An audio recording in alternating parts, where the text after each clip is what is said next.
If you're experiencing connection errors in Call of Duty, particularly Error 2026, follow these steps to troubleshoot and resolve the issue quickly.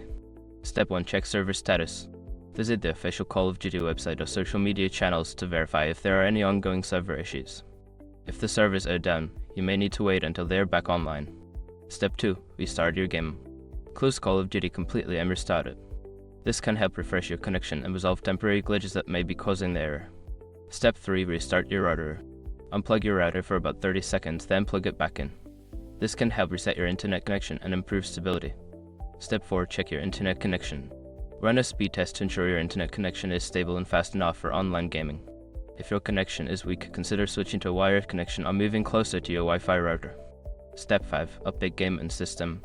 Make sure that both Call of Duty and your gaming system PC, Xbox, PlayStation are fully updated. Outdated software can lead to connection issues, so check for any available updates and install them. By following these steps, you should be able to resolve connection errors and get back to playing Call of Duty. If the problem persists, consider reaching out to customer support for further assistance.